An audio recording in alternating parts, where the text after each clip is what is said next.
Sziasztok, ez itt az Aura harmadik adása. A stúdióban köszöntöm Kovács Sándort. Szia, Sankó! Szia, Pistó! Törös Balázs, Baska. Hello! Két, hát már rutinos személyiség mondhatni így. A háromból a múltkori adáshoz képest, igen, de a Sofronról sem feledkeztünk meg, hiszen ott van az a kis a Ferrari jégkorong Sofi miatt, de viszont van egy debütánsunk is a harmadik adásban. Imre Bence, szia Bence, te is köszi, hogy elfogadtad a meghívást. És a műsorvezető hamarosan Boskovics Díjas. Szalai Kristóf! Jó, de jó lesz! Fel szeretnénk terjeszteni ezúton is, tehát bárki nézi, szavazom. Nem tudom hol, de szavazom. 29 és fél, úgyhogy nincs sok idő. Egyébként igen, tehát Sankó Lázár Bence díjas, Baska egy leendő Lázár Bence díjas, de nívódíja van. Bence, te esetleg valamilyen díjra? Semmi. MVP. Révjátékos a Magyarországon. Na, hát Baska most ért véget szinte még frissen az NBA nagy döntője. 7. meccs 2016 óta, ez az első, vagy 7. meccsen dőlt el. Mi lett volna, ha Haliburton végig tudja játszani? Én vele is azt gondoltam, hogy az lesz az eredmény, ami végül lett, hogy 2 számjegyű összeggel nyer a Thunder. Most nyilván a szurkolók, meg a Thunder héterek, akik ilyen exponenciálisan nőtt a számuk körről körre, ugye egyrészt beszálltak azok, akiknek kiverte a csapatát, meg akiknek nem tetszett a rendszer, de ugye ők elkezdtek osztani, szóval 9 perc alatt dobott 7 pontot, 35 percet szokott játszani, az ugye 5x9, akkor 5x7, ez egy 45 pontos meccs lett volna, piszok jól kezdett Haliburton, ez tény, de amikor igazából megfojtották a Pacers-t, az megint az a kőkemény, kíméletlen, folytogató védekezés volt, amit egyébként meg tudtak csinálni akkor is, amikor Haliburton a pályán volt. Tehát a probléma az, hogy egy ilyen hamarosan Boskovics Díjas is joggal teszi fel ezt a kérdést nekem, hogy mi lett volna ha. Tehát ahelyett, hogy befejeznénk a 7. meccsről a beszélgetést, hogy győzött a jobbik, és én mindig ezt szoktam mondani minden döntő előtt, én egy dolgot szeretnék, hogy úgy álljunk fel a 7. meccs után, hogy van egy olyan győztesünk, amiben van egy konszenzus. És ugye a 7. meccs eleve már ilyen szempontból necces, de egy ilyen csillag az elején, hogy kidől Haliburton, és mi lett volna ha, ez egy picit azt gondolom, hogy biztos, hogy egyrészt csillagot teszem mellé a bajnoki cím mellé, és egy nem megérdemelt csillagot, mert meg ha egyben nézzük a 82 meccset, meg a 16 győzelmet a playoffban, ez egy történelmien jó csapat volt, aki egyébként, tegyük hozzá, a playoffban sokkal sérülékenyebb volt, de hát ott van még a fenekükön a tojáshely. Sankó, te hogy láttad a nagy döntőt? Hát, hogy ugye a fél veszettek utoljára. Tehát azt gondolom, hogy pont láttam azt a triplát mégis, utána azt nem akkor dőltem el, mert nem bírtam tovább nézni, és utána csak a végeredményt láttam, de akkor azt hittem, hogy nagyon szoros lesz végig. Tehát függetlenül attól, hogy az első negyed végén kidől Haliburton, attól még azt gondoltam, hogy még lehet esély a Pacersnek. Egészen odáig azt, hogyha láttam volna a 34, akkor nem lett volna kérdés, mert ott annyira olyan sebességi fokozatba kapcsoltak, plusz mellette volt egy olyan védekezés, amiről Baska beszél, hogy igazából a 34 döntött el az egészet, de nekem nincs hiányérzetem, tök érdekes, hogy ugyanazt gondolom, hogy szerintem ezzel a játékkal Haliburtonnel együtt is megverték volna, és megnyerte volna a 7. meccsét. Tehát én nem gondolnám azt, hogy nekem nincs hiányérzetem. Szerintem, mikor tudál a 7. meccs? 2016, Cleveland, Golden State, James képes, hogy beszélgettünk a testokban arról, hogy lehet, hogy söprés lesz, de az, hogy ennyire szoros lesz és 7. meccs lesz, szerintem azt nagyon kevesen tippelték meg, és az, hogy ez a Pacers az ideig el tudott jutni, és már rögtön az első meccset elrabolta, ugye jól emlékszem, hogy az első meccset megnyerték, onnantól kezdve én azt gondolom, hogy egy kicsit át kell kalibrálni mindenkinek az, hogy mit is tud ez a Pacers, és onnantól kezdve látunk szerintem egy bazió döntőt, ugye, hogy visszavették a pályálőnyt. Én megmondom szinte, hogy bennem nincs hiányérzet. Tehát, hogy hiányérzet bennem sincs, de hogyha ezt így megnyerte volna a Pacers, Haliburton kidőlése után, akkor az viszont kb. Így az év 10 vagy az év 1000 sztoria lett volna. Bence, te hogy állsz az NBA-vel, kosárlabdával? Nézted a döntőket? Igen, bár az elmúlt évekhez képest kevesebbet egyébként, de nekem az NBA az amerikai sport, amit a legjobban követek. Mikor itt játszottam itthon is, de kint is hál' Isten elég sok. De ne azért mondom, mert Baskó. Nem ezért mondom. Simogass már meg egyébként előbb voltam, NFL meccsen már voltam Frankfurtban, úgyhogy még NBA-re nem jutottam el. Keveset láttam ebből a play-offból. Igen. Azt gondolom, hogy az a csapat nyerte, aki aki a legjobb volt az alapszakasz alapján, talán a Cleveland volt az alapszakaszban még ennyire domináns. Én nekem ami nagyon tetszett az OKC-ből az Lou Dortnak a védekező munkája, amit bemutatott ez a playoff alatt. Tehát Sportévé szakértője a következő NBA idejére. Nem, én mindig szeretem azokat a játékosokat, akik elvégzik a piszkos munkát, hogy így fogalmazzak, akik nem a leglátványosabbak. Jó iparosok. Igen. Számomra Lou Dort abszolút ilyen, tehát nem ő fog 30. Sokat dobott rajta, hogy decemberben találkozhatott velem Vegasban. Igen. Pár perces interjút Pár perces interjút csináltunk, és így látszott rajta, hogy ő köszönte meg a végén igazából. És mondta neki, hogy behave yourself. Az előző adásban egyébként Sofronnak gratuláltunk, mert akkor egy friss magyar bajnok, hát nem friss, de Bence meg német kupagyőztes lett idén a Kiel, úgyhogy gratulálunk, sikerült bezsebelni azt a trófeát a Kielnek. Hogy éltétek meg ezt a szezont? Abszolút, nagyon nagy élmény volt. Nekem ez volt az első döntőm. Igazából tényleg nagyon nagy élmény volt 20 000 ember előtt. Tényleg aznap talán foci Bundesliga se volt. Ilyenkor próbálják úgy szervezni a kézilabda, az elég népszerű kint, hogy akkor csak mindenki ezt nézze. Óriási élmény volt Kölnben, Lanxess Arena, 20 000 ember, megnyertük, játszottam, ez egy még nagyobb plusz öröm, hogy pályára is léphettem. Tényleg élmény volt megélni, megtapasztaltam, milyen megnyerni egy döntőt. Nagyon sok csapattársam nyert már szinte mindenféle trófeát, olimpiát, bajnokok ligáját. Rajtuk láttam, hogy kell megnyerni, hogy kell lemenedzselni egy ilyen döntőt. Ez egy azt gondolom, egy olyan tapasztalat, amit a későbbiekben majd talán én is tudok kamatoztatni, remélem még eljutok. Ki neked a példaképet Kielből egyébként, a jelenlegi keretből? Hát nyilván a csapatkapitányunk Domagoj Duvnyák, de nem is az, hogy példakép, kicsit olyan ő, mint az apukánk lenne fiatal játékosoknak. Szóval abszolút szerintem látják, hogy mennyire tiszteljük őket, és látják, hogy dolgozni akarunk, tehát olyan fiatalok vagyunk, akik a munkába hisznek, és tényleg sikerélyesek vagyunk, és abszolút barátilag, de mégis felnézünk rájuk, szóval mégis egy kicsit példaképek, de barátian kezelnek minket, úgyhogy talán őt mondanám. Előre a következő szezonra. A német bajnokság egyébként hány esélyes? Tehát, hogy ahogy Magyarországon igazából egy kérdés van, hogy Szeged vagy Veszprém Németországban, ez hogyan néz ki? Ha a szezonon elején megkezdve, azt mondom 4-5 esélyes, de alapvetően azért így már a szezon elején ilyen 2-3-ra egyből le is szűkül. Szóval mi az elején már vesztettünk olyan pontokat, amivel nem is azt mondom, hogy kiszálltunk a bajnoki esélyekből, de megpecsételtük a sorsunkat. Nincsen playoff, hanem egyenes lejátszátok a igen, 34 forduló van, és igen. Aha. De egyébként tényleg nagyon érdekes, mert a Magdeburg ugye megnyerte a bajnokok ligát. Mi 3-szor vertük ebbe a szezonba őket. Idegenben nagyon simán, otthon, utána jött a kupa, 16 között otthon megvertük egy gól őket, majd utána a VB után megint egy sima meccsen nyertünk. Szóval ilyen teljesen káosz. Egyébként 18 csapat, és bárkit megverhet. És mit tudom, egy 15.-16-nak, egy nézőszám, millió, tehát hogy azért...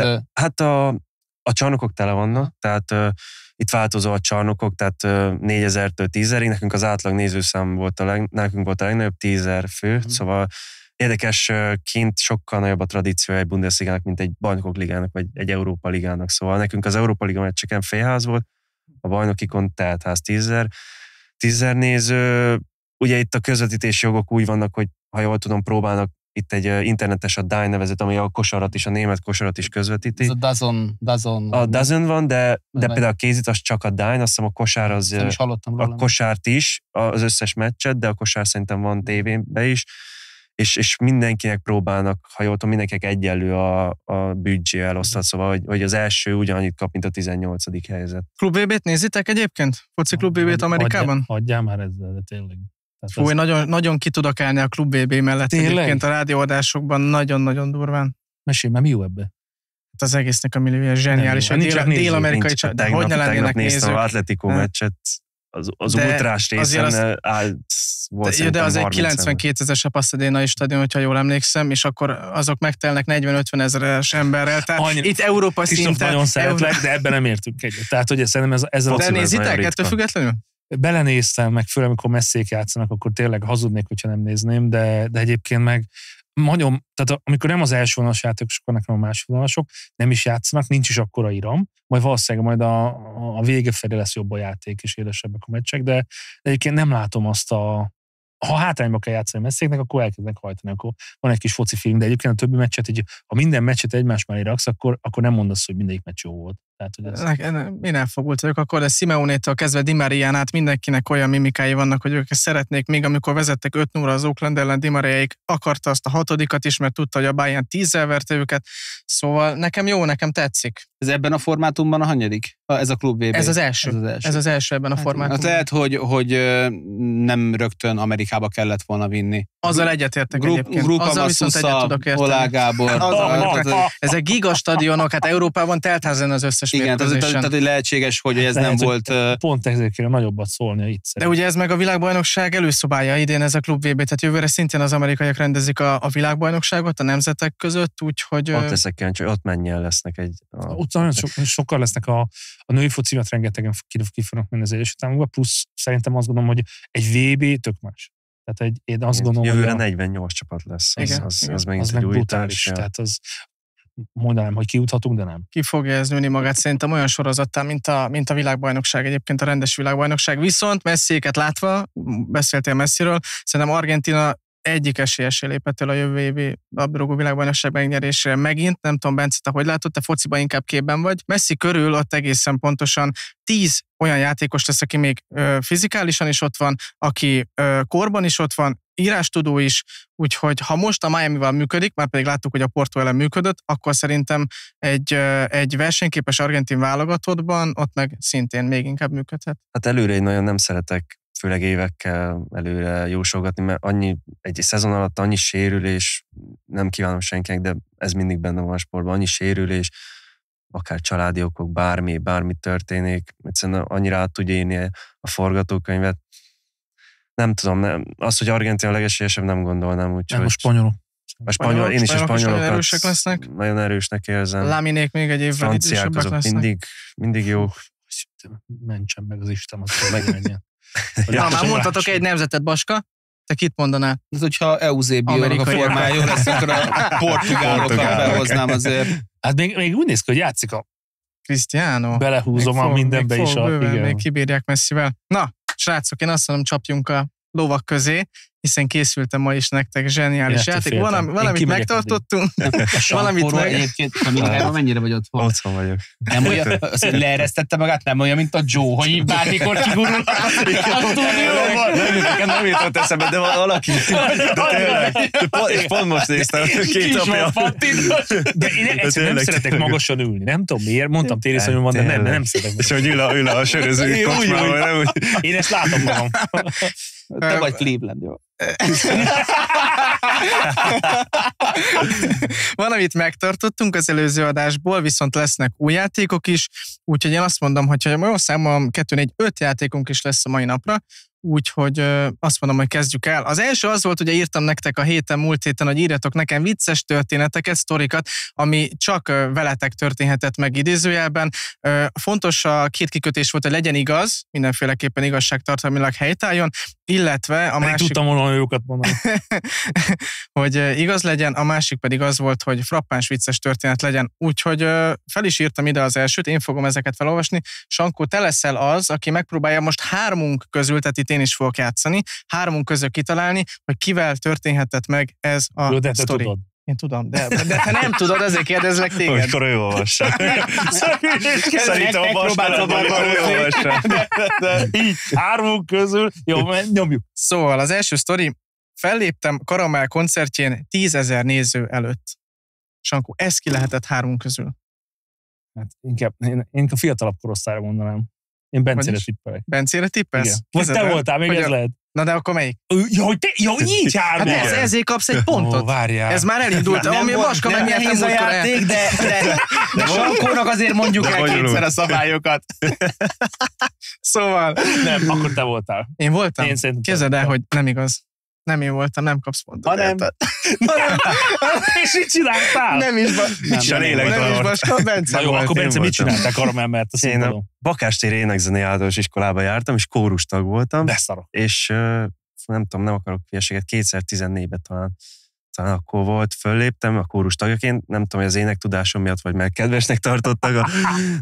De igen, de föl a paplászlóba, úgyhogy az volt az első ilyen, hogy nézőkkel bármit is produkáltam. Elhittem róla, és lett volna egy pontom. Ja, segítettél volna így. Ahogy elkezdtem a mondatot, abból gondolhattál volna már arra, hogy ez a nem szoktam gondolkodni, csak mondom a hülyeséget. És hogy mekkora kórus volt, tehát nem szólóztál, hanem... Betettek hátulra, tehát azért egyrészt magas is voltam, de nem amiatt, hanem azért, mert nem akartak, hogy a tátogás ennyire átszódjon. De 30-40 fő volt szerintem, úgyhogy. De egyébként a Oscar-díjas mindenki, nem tudom, az megvan. Deák Kristóf. Igen, azt a Bakástéri kórus volt szerepelt benne, úgyhogy abban pont nem arra a forgatásra nem tudtam elmenni, de igen, az a suli, úgyhogy. Nagyon szép. Ezt tudtad volna? Mit? Ezt. De várj, hát még ő is fog kapni majd. Nem, csak ezt a kérdést tudtad volna? Hú, nem. Én is mert én is voltam kórustag, de nem léptem. Sankó, minden esetre ezzel nem kapsz most. Sose kapok. Tehát, én megszoktam, hogy nem kapok pontot. Múltkor Baska nyert, ugye Sofival pont egy előség. Mindig. Na szóval a második, Bence... De engem nem is ezért hívsz, tehát azért nem tudom. Második, Bence, te leszel. Szóval együtt söröztem Darius Michalczewskivel és Erdei Madár Zsolttal Kokó éttermében. Ez hármunk közül ki lehet? Kokó éttermében. Hát téged most kizállak. De miért? Miért? Szerintem Baska volt. Baska vagy Sangó, de Baska. Na, hát akkor ez megint egy rossz találat egyébként, mert ez pedig Sankó volt, képzeld el. Az volt a pláne benne, hogy Dámosi Zsolt volt a menedzsere Kokónak is, Darius Michalczewskinek is, és a Madár volt és megcsinálták az éttermet, ez 2003-2004 talán. Kb. Igen. És a farkasok, a budapesti farkasok akkor alapultak, és a Dámosi Zsolt volt a szponzorunk nekünk, és ő meghívta a csapatkapitányokat, volt egy rendezvény Budapesten, és akkor ott söröztünk. De hát nagyon másnaposak voltak, tehát nem... Mondjuk arra emlékszem, hogy a Madárral kezdett volna olyan, mint egy ilyen satuba fogná, az anyád, úristen. Nekem róla mindig az jut eszembe, vagy róluk mindig az jut eszembe interneten terjedő kép egy keresztrejtfényről, népszerű boxoló beceneve 5 betű is beírva, 2 K-val, Kokó. És a box utcán nincs is meg, mert most nem, most valami argentin, vagy valami Pampa, vagy valami, igen. Tehát ott volt az Aranyános utcán? Nem, igen. De Aranyános utcával, igen, a metróval szemben volt. Bence, te sem kapsz most ezért sajnos pontot. Baska, téd a következő. Remélem az enyémet mondom. A történet úgy hangzik, hogy ott voltam Lionel Messi debütálásán az argentin válogatottban Magyarország ellen 2005-ben. Ez hármunk közül ki volt? Elcsuklott a hangot közben, mert feltorultak a személyes élmények, ez te voltál. Azt is el tudom mondani, hogy kirúgta föl, és miért ejtották ki piros lappal? Így se rám tippelsz? Nem. Bár nagy Messi rajongó vagyok, imádom Leót, de nem én voltam, képzeld el. Pedig segítettem. Mivel? Hát, hogy kiállították be, 3 percet. De utána mondtad, amikor már tippeltem. Mondtam, segítek. Ja, értem. Akkor te voltál? Nem. Én voltam. Bence volt. 2,5 évesen kivittek egy meccsre. Egyébként sok emlék nincs meg róla, de apáik mindig elmesélik, úgyhogy igen, én voltam ott. Na, ez egy jó kör volt akkor. 3 percet játszott egyébként. Igen, is. Annyit se, kevesebb, mint 2 játszott, és aztán kiáltották. Összeugattak a vancákkal. Na, ez egy jó kör volt akkor. Szép volt. A következő versenyző, Bence, te leszel megint. Együtt sétáltam Kakával. Ez a sztori. Ez 2,5 éves korában vele gyakran előfordul, amíg nem tették tisztába. A brazil labdarúgó a Ricardo Kakával. Ki lehet? Hát én most rátippelek. Én? Igen. Gyerekek, nem megy a játék, nem? Megint nem én. Mert végre jókat küldtem be. Ki volt, Sankó? Én voltam, de csak azért, mert a Super Bowl senki nem ismerte meg. Tampában voltunk Ricsivel, és kereste a WC-t. Tehát én pont kimentem, fél időben voltunk, pont kimentem, és őt ott kint nem nagyon ismerték, szinte egyáltalán, és akkor beszélgettünk egy 2-3 percet Puskásról, de ennyi volt az egész, és nem tudtam meg, hol a WC, és mentem az üdítőkért, ennyi volt. És kérdezte, hogy mi a kaka? Mi a pofon? Amikor kell egy pofon, ezt akartad mondani? Kérdezte, amikor te mész nagy dologra, akkor te is sankózni mész, még kakálni. Nem, én nagyon-nagyon szerettem. Tehát amikor még a Milánban játszott ő, én borzasztóan szerettem, és annyira furcsa volt, hogy mondom, itt van a csávó, és senki nem szelfizik fel. És mondom, vagy mindenki szelfizett 40 000 ember. Azért, mert pisilt. Nem, mert éppen pisilt. Nem, csak kereste a WC-t, és mondom, hogy ha már esetleg így vagyunk, akkor. Pedig ő játszott Orlandóba egyébként. Úgyhogy és van közös vécés szelfitek? Nem vécés szelfink van, mert akkor csak egy ilyen övet látsz, meg egy ilyen, tudod, ahogy átléptem. Nincs pont, továbbra sincs senkinek ebben a játékban. Következő sztori, az Sankó, te leszel az, akinek ki kell találnia, hogy hármunk közül kire igaz a történet. Focis? Nem. Anyám évekig lesütött szemmel járt bevásárolni, miután bolti lopáson kaptak a táskámban nagyobb mennyiségű mogyorókrémmel. Hát ha ez Bea volt. Azzal nagyon nevetnék. Baska, ez te vagy? És ez Baska! Megvan az első találás! De csak a magyarok!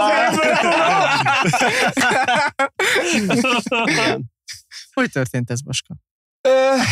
Fiatal voltam, kellett a kalória. Hát és nyilván egy 18 pluszos podcast ez mostantól innen, mert senkit nem szerették, nem tudom, hogy szokták ezt mondani, felbújtani. Volt egy kleptomán korszakom, tehát hogy ezzel így nem tudok mit kezdeni, és arra gondoltam, hogy nem menjünk messze, tehát hogy konkrétan ugye országbíró lakótelep, tehát kilépsz a házból. Te ott laktál? Persze. Én nem tudtam. Hát azért mondom most így. De azt sem tudod, hogy a házadban kilakik, mint ezt tudjuk most. Ez igaz. Hogy ez igaz. Egy lakótelepen mennyien laknak. Jó, hogy hülye vagyok, mert szétfejeltek, az egy más dolog. Kiléptem, és 16 méter múlva az ABC-ben voltam. Tehát ez konkrétan a szembelévő ABC volt, és robbanó cukorral kezdtem. Tettél vele a robbanó cukrot? Amit így bevettél a szádba. Igen. Most a Milkának van egy olyan, ami van zselliben, sisterget, és aztán átálltam mogyorókrémre, és nem engem kaptak el igazából, hanem tettestársamat, Szabolcsot, csak hát látták, hogy bele vagyok, hogy engem is bevittek. Kiesett egy 2 kilós kenyér a gacsájából. Bevittek hátra, és akkor ott megtalálták a bizonyítékot, és akkor anyukám nem volt ott, hát ilyen mobiltelefon, meg ilyenek nem voltak, úgyhogy a tesóm jött le, értem, hogy kiváltson, és hát ez egy 2-es magatartási jegy lett végül a vége, nem rabosítottak, meg 4. általános iskolás voltam, úgyhogy... És ez még az a magyarok volt, akik kis mókusok kenyére is kenhetik? Igen, ez még nem ilyen nutellás, meg ilyen nyugatias volt. Volt ilyen reklám, borzasztó volt. Na szóval, Sankó vezet, van egy pontja. De csak idáig, ez volt a vége. A játékok történetében mindig jókor kell vezetni, most ez aztán soha többet. Baska, maradunk nálad, neked kell kitalálni a következő sztorit. Luka Modric első kérésre megállt szelfizni velem, ez a történet. Én most már csak a nagy számok törvénye miatt mondom, hogy te vagy az, mert még nem voltál. Ez most talált, igen, ez én voltam. 2000... A Kaka mellett volt, itt volt Kaka, itt volt Modric. Ha mondom. Nincs fantáziád, legalább a valószínűség számításhoz ért. Én előbb is azért mondtam Kristófot, mert ugye ő még nem volt, mindenkinek volt, nekem sem volt még sztorim, de tudtam, hogy az enyém nem lehet. Ugye? Azért mondtalak téged? Van itt idő. 2016 az EB előtt játszott a válogatott, még a Grupa Arénában a horvátokkal, 1-1 lett a meccs, és a meccs után Perisic-től kezdve Modricon át jött ki az összes játékos az öltözőkből. Oda mentem Modrichoz, hogy Luka, please, megcsináltuk a képet, aztán ment is saját maga útjára. Cuki, de ilyen jó kép is lett? Jó kép lett, kicsit homályos lett, most már nem tudnám nektek megmutatni, azért nem is raktuk ide ki. De miért? De majd még papírra készült? Kaputelefonnal ja, készült. Azért. A következő versenyzőnk, tudjátok, ki lesz, Sankó? Ezt te fogod megint most megpróbálni kitalálni. A sztori úgy hangzik, hogy egy nyáron néhány hétig Németországban dolgoztam egy lángos készítő vállalkozásnál. Szerintem, amikor megállt a Bundesliga, ez akkor lehetett Bence kellett egy kis meló, mert ugye mindig van egy pár, de akkor meg hazajön. Tehát, hogy ez az a baj, hogy de maradjon Bence, én azt Bence? Bence, Nem Bence volt. Nem Bence. Baska, te beszélsz németül? Ja, genau. Glaublich. Ja, natürlich. Így ezt kell mit rossz ez promise. Nem, ez is én voltam. Igen, rájöttem a német tudásával, igen. Ez is én voltam 2 hétig. Elsőfokú német nyelvvizsgában hülye gyerek. Tényleg? De sokat felejtettem. De tényleg van? Ezt sem tudtam róla. Ezt sem tudtam. Bocsánat, nem akartak megmenteni. Na hát Sankó, nem sikerült megdupláznod az előnyödet és a pontjaidnak a számát. Na, Bence, tiéd az utolsó. Baska az utcsó. Nem? És már kész nem is biztos, gyerekek, nem biztos egyébként. Ez nem biztos. De azért hadd mondjam el. Diszkó táncversenyt nyertem a parlamentben. Így jobb. Figyelj, ez nem érdekel, ki volt, hallani akarom a sztorit. Mondjad a sztorit.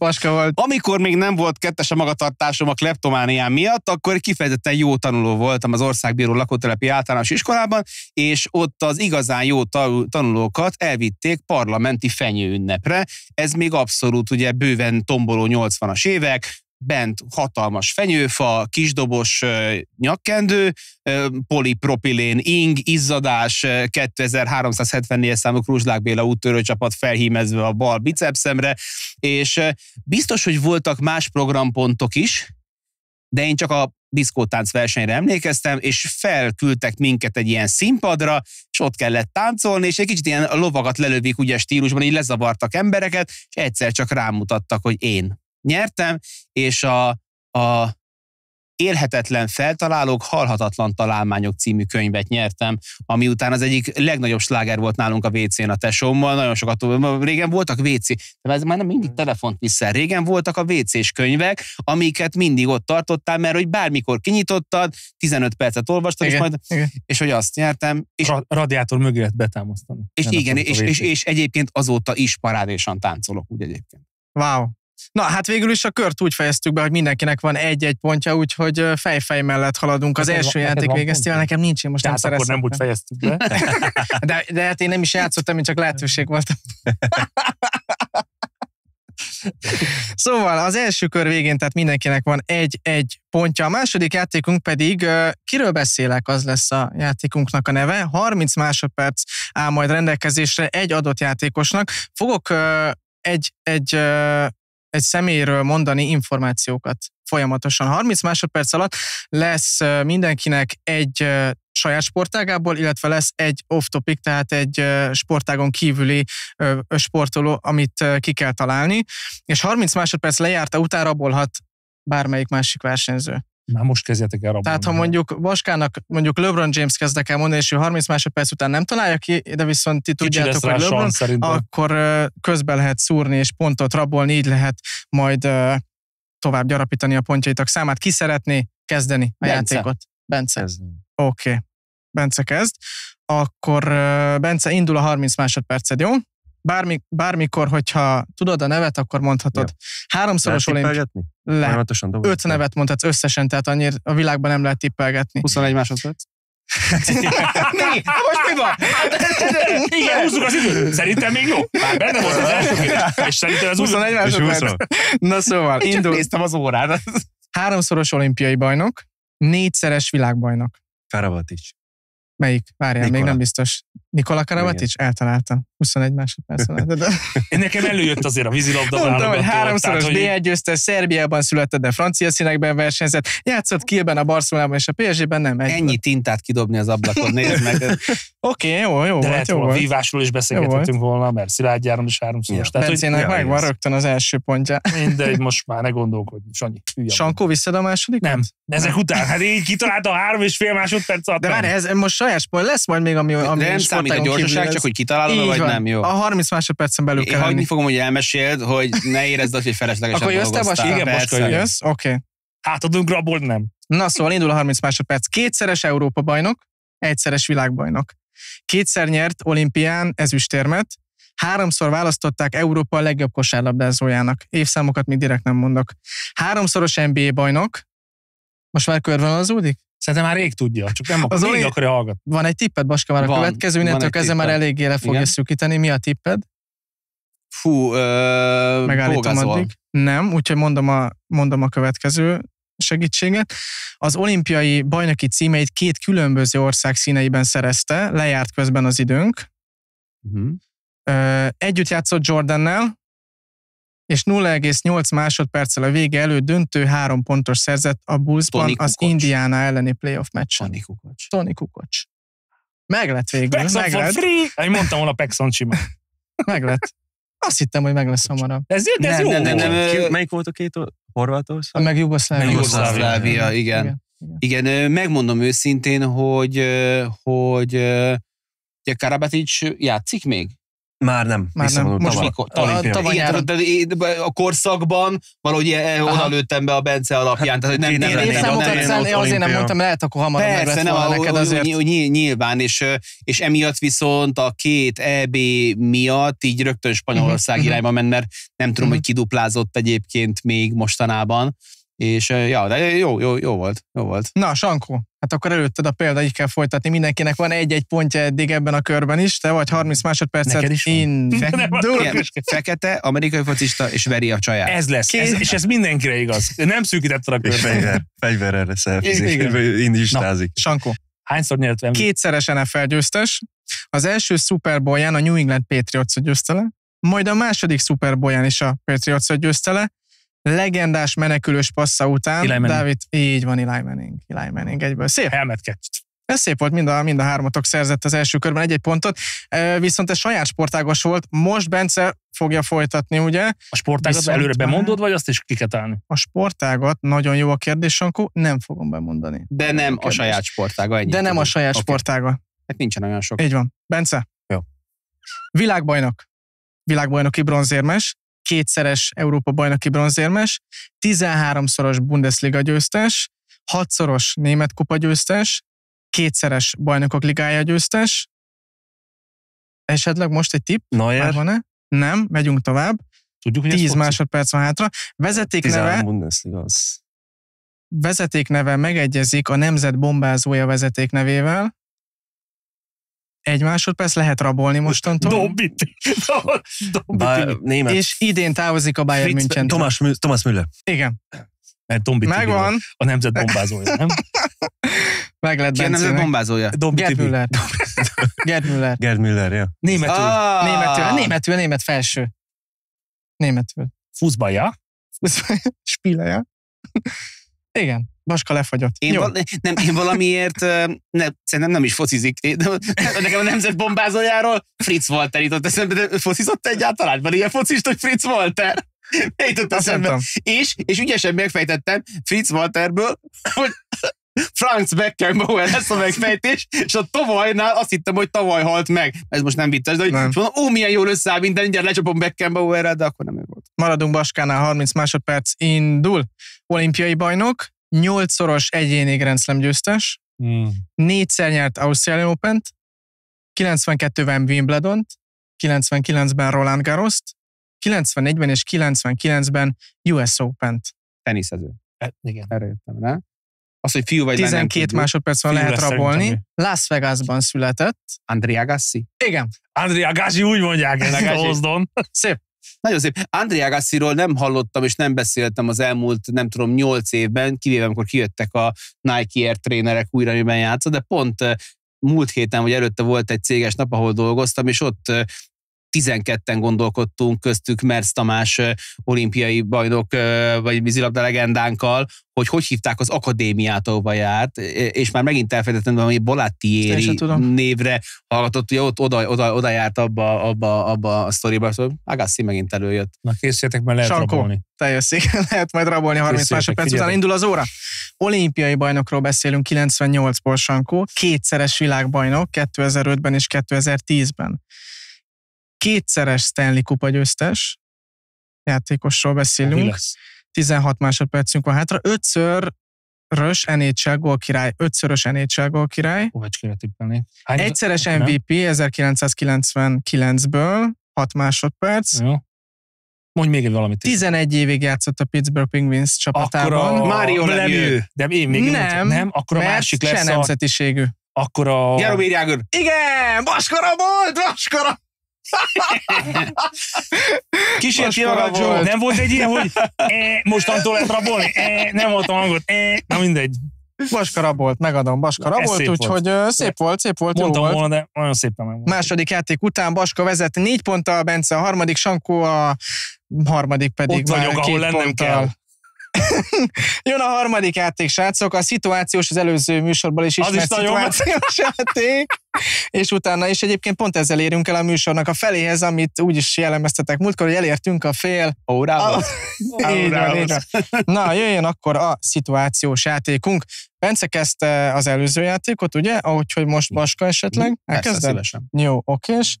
akkor most én húzok neked kivételesen egyet, és kérlek szépen, azt majd mondd el Sankónak azt a szituációt. 45 másodpercünk lesz a szituációra. Játékos edzői? Ugyanaz maradt, tehát a Sankó a játékos, te pedig a sportigazgató, a GM, a vezető. Mint a Baska játékos. Baska játékos, te mint sportigazgató. 45 másodpercünk lesz. Tudod, hogy nagyon velem nem lehet kekecke, így kezdődik is, de 45 másodperc ezt most tudod, hogy melyiket adtad nekem? Igen, tudom. És neki nem szabad elmondanom semmit ebből a szituációból, csak ebbe a szituációba kell behelyezkednem, ugye? Igen, és én döntök. Okay. Igen. Óra indul. Na mondjad, mi van? Baj van? 1, 2, 3, oba! Sankó, miért hívod át a játékot? De várjál, én vagyok az edző. Nem, te Sankó vagy. Miért hívtad át a játékot? Mert ez a dolgom, mester. Mióta vagy te irányító? Egy agyatlan izom-zsír tömeg vagy előttem? Minden embernek van izom és zsír százaléka is. Csak mondom, mester, nem akarom megbántani. De én vagyok nem edző vagyok, én vagyok az irányító. Miért hívod te át a játékot? Mert lehet, hogy a blokkoláshoz jobb. Mi a vezetékneve? Milyen márk vagyok? Valamilyen márk. Bencsics már. Nem ez volt a figura. Miért? De mi alapján, mit láttál? Te így felnéztél, a buta mit láttál elől, ami az alapján azt gondoltad, hogy át kell hívnod a játékot? Belátsz a fal mögé? Láttad, hogy mozogtak? Az van, hogy tudod, én a center vagyok, tehát én pont látom, hogy mi történik, és le tudom osztani a blokkolásokat, és akkor hátra szólok neked, hogy ezt játsszuk, és azt mondod, és nem hallod, akkor áthívtam a falnak, és ezért döntöttünk ki, hogy ezt játszunk. Meg kéne tanulnod úgy beszélni, mint az észmentornak a seggeddel, főnök, hívd a kék 17-et, azt érteném, hát nem előre beszélsz. A hang úgy terjed, hogy előre terjed. Ha előre beszélsz, hát ha nem hallom, akkor legalább beszélj meg valami egyeztető jelet. Egy fing az ez, 2 fing ez. Ha be is fosol mellé, akkor tudom, hogy akkor mit kell hívnom. Megbeszéltük korábban, tudod, hogy amikor hozzáérsz az acsimhoz a kezeddel. Ne provokálj a higgadtságoddal. Akkor mindig idegbe vagyok. Nincsen baj, de jó lett a játék? Működött? Gyerekek, nem lett meg, Baska, nem sikerült. Mit nem sikerült? Nem sikerült átütni, meggyőzni Sankót arról, hogy ez így jó volt. Sankó tartotta végig. De nem is volt idő, meg kell győznöm. De azóta a múltkoriból azt hoztuk át, hogy rá kellett volna beszélni őt, hogy de ez így jó volt. Jó. Bocsánat. Na, ennyit szerettem volna. Köszönöm szépen.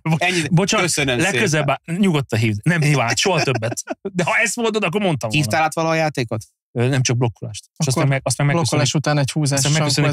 Mert vannak olyan dolgok, amiket nem biztos, hogy lát. Akkor az irányító. Meg nem mindenki márk szintű irányító. Hoppá, 2 húztam.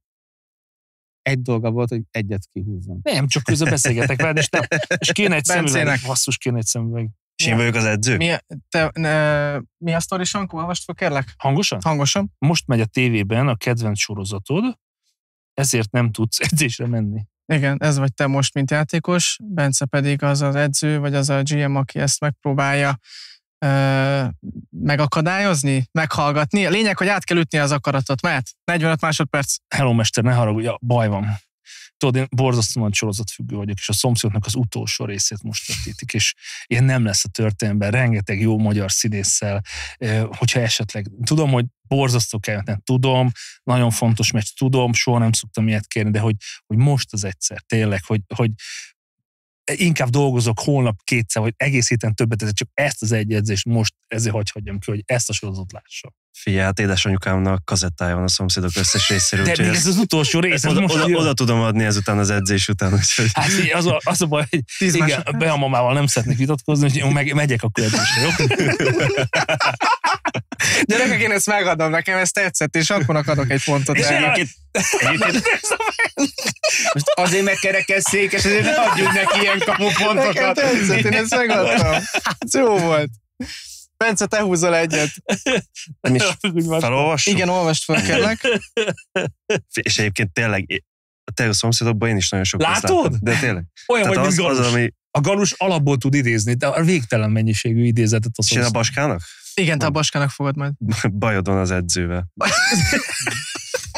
Ez jó beszélgetés lesz. Az mindegy, hogy mi, csak valami? Igen, te vagy a játékos, akinek bajod van az edzővel. Sankó, Baska, te most mint GM vagy egyébként, nem te vagy az edzőn, te vagy a GM. Jó. 45 másodperc, óra, indul. Akkor mint GM, oké. Mondjad, fiam. Hát GM főnök egyszerűen nem érzem a bizalmat az edzőtől, nem kapok játéklehetőséget, 110%-on pörgök minden edzésen, tényleg majdnem azt mondom, hogy kinyalom a seggét, egyszerűen nem kapok játéklehetőséget. Mit kell csinálnom? 2 válaszom van erre. Az egyik az, amit a Lékainak mondtam, amikor ugyanezzel előjött. A másik egy testre szabott, hogy azért fizetünk téged, hogy az edzőnek szót fogadj, és egészen addig, amíg nem kapunk ki 2-szer egymást, nem, akkor természetesen ki fogjuk rúgni. Úgyhogy ezt tudom még felajánlani, hogy a mérkőzéseket szándékosan veszítsd el. Fiatal vagy még a... De nem kap játék lehetőség. Fiatal vagy még a sztáralőrökhöz, én ennyit mondanám. Nem hiszem, hogy otthonról ezt hoztad, úgyhogy nem szeretnéd szerintem, hogy felhívnám anyukádat vagy apukádat, hogy micsoda anyámasszony katonáját neveltek belőled, hogy légy szíves, ha küldök segítséget, keressétek meg a tökeiret az öltözőben, és utána vissza lehet menni edzésre. Jó, rendben. Jó, a szituáció volt, mint ahogy lejátszottátok, de ezért nem tudok pontot adni most, Bence, sajnos. Nem láttátok ilyet? Kicsi, valahol elgurult a stadionba, meg kéne keresni. Na, 3 játék után úgy állunk, hogy Sankó 3 ponttal, Bence szintén 3 ponttal, Baska 4 ponttal áll, tehát egyre szorosabb a verseny. Jön a 4. játék, ahol a televíziós készülékek segítségét fogjuk segítségül hívni, úgyhogy Gábor, kérlek, segíts nekünk abban, hogy megjeleníted a képeket. Mielőtt oda néznétek egyébként, bár most egyértelműen már látjátok, a következő kört Sankó, te fogod kezdeni, ugyanis Bence és Baska is kezdett már egy játékot, úgyhogy kérlek szépen, ugyanúgy 45 másodperc alatt ki kell találnod minél többet. 12 lesz egyébként, jó, ezért 30 másodperc. 30 másodpercet ki kell találnod minél több játékost, amint kitalálod, jön a következő kép. Ezt a pontot akkor kapod meg, hogyha lebetűzöd a nevét hibátlanul. Indul a 30 másodperc, Sankó, mehet. Son Georgios Alexander, ugye? Igen? Micsoda? Nem? Nem tudom, SG, nem tudom a középség. Zsuzsü. De most húzol az időben, apukám. SGA, nem elég. Jó, kezdjük elő 30, mert. SGA, de nem tudom. Igen, oké, Georgios Alexander következő. Tojno. Na, látod, ilyenkor lefagytam. Lehet passzolni? Lehet. Passz? Visszakapom majd utána újra? Nem. Passz? Hát így mindenkit tudok, hogy csak ezt nem mindenki eszembe van. 10 másodperc? Akkor passz. Passz? Úristen, őt is tudom, de nem is zseniális lesz, zseniál, kész az első vágó. Jó vége. Kész. Még egy kép. Hát mindenki tudok, és nem jut eszembe, borzasztó. Ő ugyanaz. Julian Edelman. Igen, Julian Edelman. Hány sikerült? 1, ugye? 0. Hát az Gilgeous Alexander. Borzasztó. Jó, oké. Draymond Green volt, Sharapova volt. Odell Beckham megy. Igen. Sharapova is volt. Nem megyek ilyen tévés vetékedőkbe, ez egészen biztos. Se a florba, se sehova. Ne is hívjatok. Na, Bence ugyanúgy... Azt a büdös, már elnézést. Én nem. 30 másodpercre. Mehetnek a képek. Gareth Bale. Ilyenkor meg tudom. Böde Dani. Na jó van. Passz. Matthias Gidze. Dickamem. Williams. Serena. Jennifer Lopez. Nem. Másik. Madonna. Nem. Ekkora segge van. Megáll rajta a sör. 10 másodperc, passz. Passzolj. Passzolunk. Passz. A Taylor Swift, igen. Nem súgtam. Következő.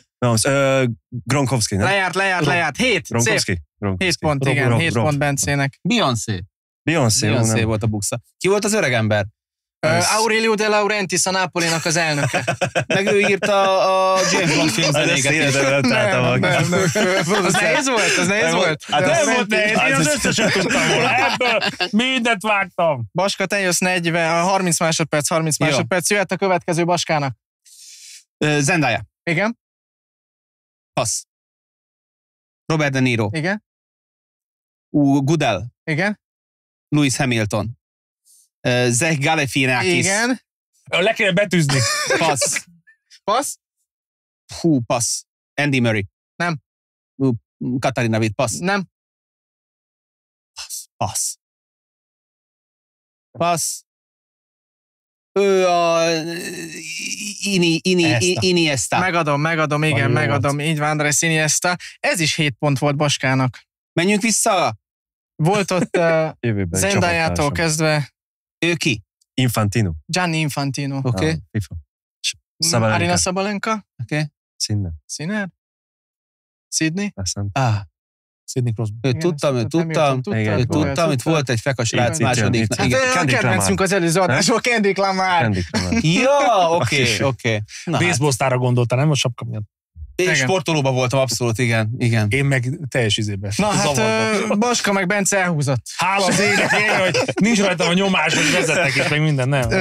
Utolsó én ebben borzasztó rossz vagyok. Utolsó de egyébként nem voltál rossz, Sankó, ebben, csak elkönyveled azt, hogy rossz vagy benne, de közben meg nem. Leblokkolok. Tehát tényleg az van ilyen, hogy ezért nem, tényleg viccen kívül, hogy amikor ilyen valamiért azt gondolom, hogy nekem most ott ki kell mondani, nem tudom, de ha utána beszélgetnénk, akkor biztos menne. Utolsó játékunk azért ezért voltál ilyen népszerű, mert jól blokkolsz. Ennyi. Az utolsó játék előtt úgy állunk, hogy 11 pontja van Baskának, 10 Bencének, Sankónak 12. 4. Nem. Az utolsó játék rajzolás lesz, kérlek szépen. Húzni fog a jegyzet, ami lesz egy fogalom, és magatok elé kell majd tenni a táblát, a papírlapot, és úgy kell rajzolnotok, hogy nem látjátok, hogy mit rajzoltok. Még a bal kézzel! Nem látom, és bal kézzel! És a szembe ülőnek kell majd kitalálni azt, hogy vajon mi lehet a 45 másodperc alatt. Ne legyetek velem, nem tudom. Biztos nem megy. Ki kezdte az előző játékot, a fényképfelismerőst? Sankó. Bence, akkor most te fogod kezdeni a rajzolást, úgyhogy kérlek szépen, húzz először is egy... Még nem mondd el nekünk, senkinek nem mondd el, hogy mi van rajta. Hát az senkinek nem kell, igen, mert csökkenteni a rajzolást. Majd mindenkinek mondd el, és akkor... Megvan? Itt van a papírlap, és kérlek szépen, helyezd a hasad elé, és 45 másodperc... Az így nézhetem, vagy még az sem? Nem nézheted. 45 a Baska ebben nagyon jó, csak szeretném mondani. Rám ne számíts. Előrefele nézzél egy irányba, és akkor indul a 45 másodperc. Labda. Kör. Folyamatosan lehet látod, igen, csak nem látom a kezétől. Tehát az a jó benne, hogy a Baska látja oda. Ez egy focilabda, vagy kézilabda, vagy nagyon sok. Ez egy emberke? Nagyon sok bowlinglabda. Nagy feje van, másik nagy fej. Holdfogyatkozás. Nincs. Szomorú. Kipattanó. Valami ez rossz, hogy nem tudom nézni. Igen, hát azt hagyjám, de mi látjuk, ez a baj. Az a vég rossz. Ufók jönnek a földre, nem tudom, látják a lapot, a kedves nézők. 10 másodperc. Óriási. A végén rákérdeznék. Jó, oké. Na most is mondhatod. Nem tudom, nem rossz. Egyébként nem rossz, én tudom, de nem rajzolja rosszul. MTK-B közép, mind a két ember. Nem rajzolja rosszul egyébként. Lejárt az idő közben. Nem. Ez két labda, ami mindenféle nyomor van? Persze, nem mondj semmit. Egyébként jól rajzol, én látom benne. Ez egy sport? Igen. Ez egy játék, amivel a labdában benne vannak az emberek. Az ilyen... Nem. Mondjam? Mondhatod. Sisakrácsos. Ez az amerikai focinak egy sisakrása volt. De jól rajzoltad. Jól rajzoltad, Bence. Próbáltam rá ezeket. Én ennél sokkal szarabb rajzol. Csak mondom. Hát én is. Baska, következel, kérlek szépen. Baska nagyon jó. Húzz egyet először is. Várj, és ilyenkor ki a pontot, aki kitalálja, vagy aki rajzolja? Aki rajzolja, hogy jól rajzoltál. Most Bence az is kapjon, aki kitalálja, nem? Aki kitalálja, az 10. Szabályokat megalkotjuk. Megvan? Oké, indul a 45 másodperc. A tévénéző gyerekeknek mondanám, hogy az indoklásért 15 pont adható.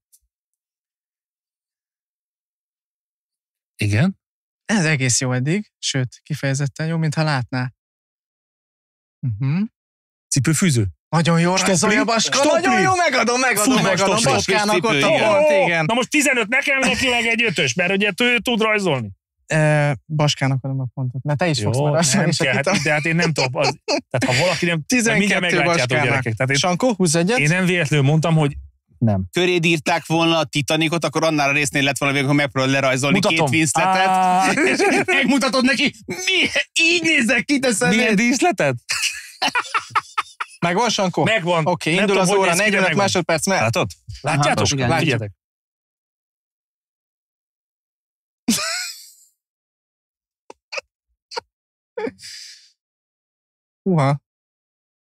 Ez ilyen bencsis már Lombardi trófea. Majdnem. Stanley Kupa, NBA trófea. Jó helyen kapizsgáltok egyébként. Rúgja ott a labdát? Vele a kapuba field goal? Nem tudom, hova rajzolok. De jó rajzolja egyébként. Tehát, hogy 10 másodperc. Azok angyalok egyébként? Igen. Akkor azok angyal. 2.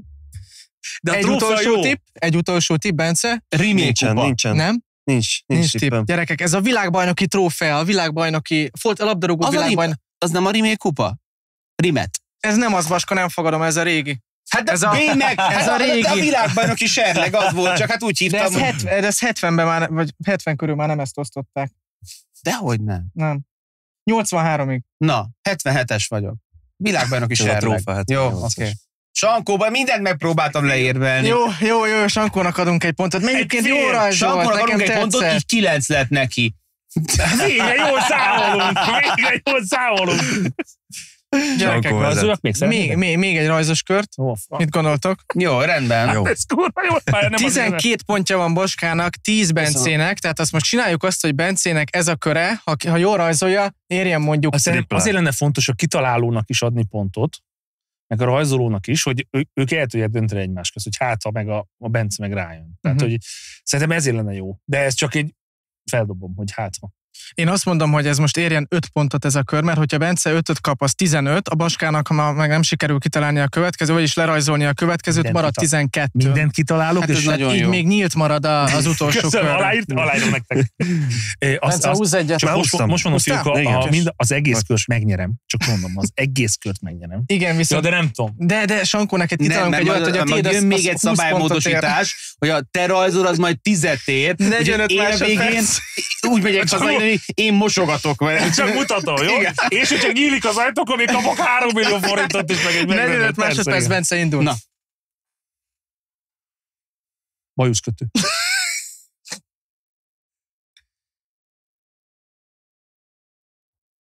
Nagyba gondolkoz, nagyon piciket rajzolsz, hogy helyez minket képbe, hogy miről beszélünk, hogy hol tartunk. Már beszélni nem beszélt, jó rajzolja. Jó rajzolja.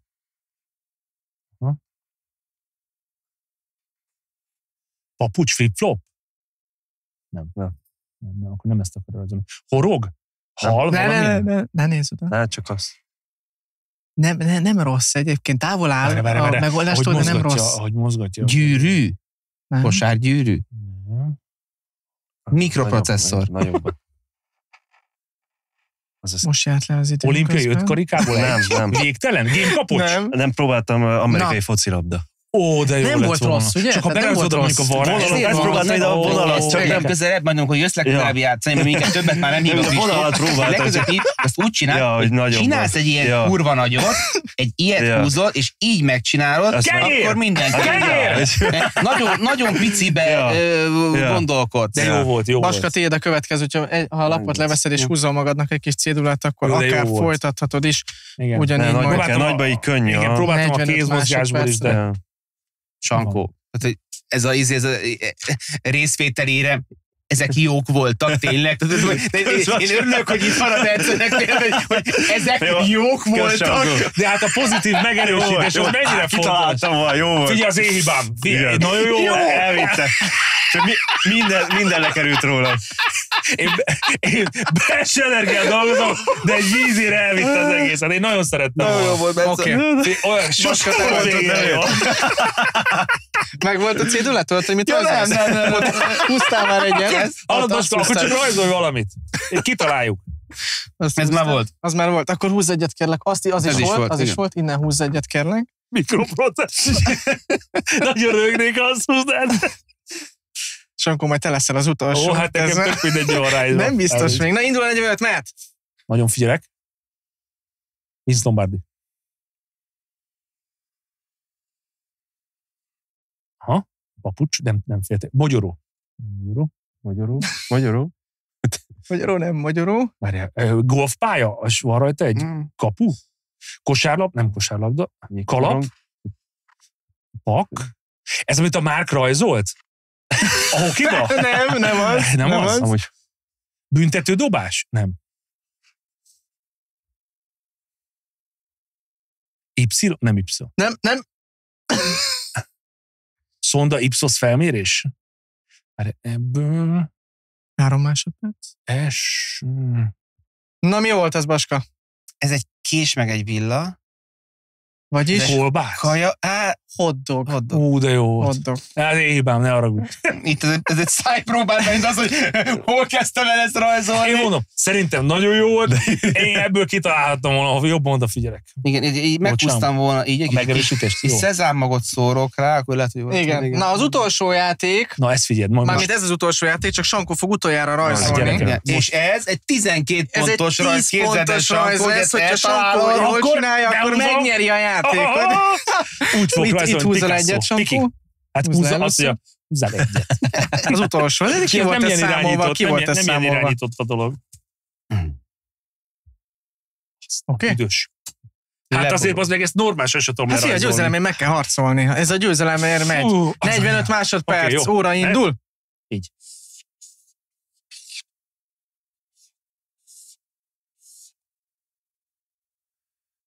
Igen, akkor így Én írtam, van. de ez eddig nekem sincs meg. Így, és akkor kell egy ilyen, amin van ilyen hullám, meg egy ilyen hullám, és itt meg egy ilyen azt a... És ez nem Nem könnyű. könnyű.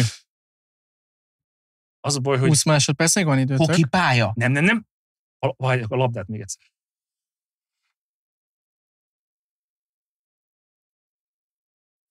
Van egy Az egy labda. hullám a labdán. Ja, ez is kell hozzá.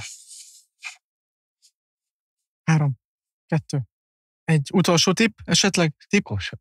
Mondd, Bence. Ó, Nem jár rosszul tudom, rajzolok. kosár. Basszus, akkor- Ne, kosár, én kosár. Vaska? Fél éve, de fogom. ne, Nem. az se- Légy Na, szíves, mi most volt ez? értékeljük, hogy kinek ott a legnehezebb. Figyelj! Teniszlabda nyom a salakon. Azért? És ez nem az? Na, ez nem De az? egyébként az. Egyébként jó, de nem Hát tudok ez rá életben, győzőt ez- adni. De mondom, De nehéz, de ez ha valóban. látom, akkor sem tudom lerajzolni. Ezt látod. Gyerekek, nem, egyik sem volt egyébként szerintem könnyű, mindegyiket jó, ez kifejezetten nehéz volt, de a győzelemért a végén. Mondja, De jól ez rajzoltál. kifejezetten nehéz volt, de De jó rajzoltad. Sanyikám, a harmadik helyet ez sikerült meg. Lényeg, Baska 12 ponttal megnyerte ezt a mai adást is. Is! Mert a múlt is te nyertél, nem? Igen, volt Kiszámolja. versenyben. Nem azért csinálom, hogy ezeket Bence, számoljam. 10 ponttal Kéne egy ilyen második, rimet kapom. Gratulálunk. És a rímet kapott el se fogadtuk. és Sankó 5 akkor kaptam ponttal volna. a harmadik helyen, és stabilan büszkén. Nem baj, jó volt, örülök, hogy eljöttetek ma is, Kérhetek- srácok, itt A voltatok, legközebb igen? kérhetek, hogy ilyen képkitálós játék ne legyen. Jó? Jó, oké, akkor. Meg rajzolós. Meg úgy vinni. Nem jó volt ez. Szerintem legyen, de tegyük be a családtagjait. Nem, megvan! De várjál, Kristófnak mondjuk már sztorit, hogy tehát az van, hogy az egész abból indul, hogy én a saját szomszédaimat nem ismerem fel. Aha. Tehát, hogy a női válogatónak a 16 éves sztárja, most az nem, neve se van, Ízlem. Híző Réka. Réka, a mi házunkban lakik. Wow. És én tudom, hogy ő kicsoda, de az apukájával mindig azt szoktam, hogy hello, és akkor Mi is bejöttek a ismerjük a stúdióba. apukájával. Na, és akkor csak ennyi, hogy Sankó, nem vihetünk haza? De most Hozzátok? Örökbe vagy mi? Vagy nem érted, hogy mi van? Tehát te nem tudod, hogy mi egy házban lakunk? Mondom, szóval ennyire vagyok teljesen zacskó. Hát ennyi fért a mai auránkba, a harmadik adás ez volt. Kovács Sándornak, Sankónak, Törös Balázsnak, Baskának és Imre Bencének pedig köszönöm szépen, itt volt velünk most a stúdióban. Hasonló tartalmakkal jövök sokkal hamarabb időközönként, sokkal rövidebb időközönként, mint most. Sziasztok! Sziasztok! Sziasztok.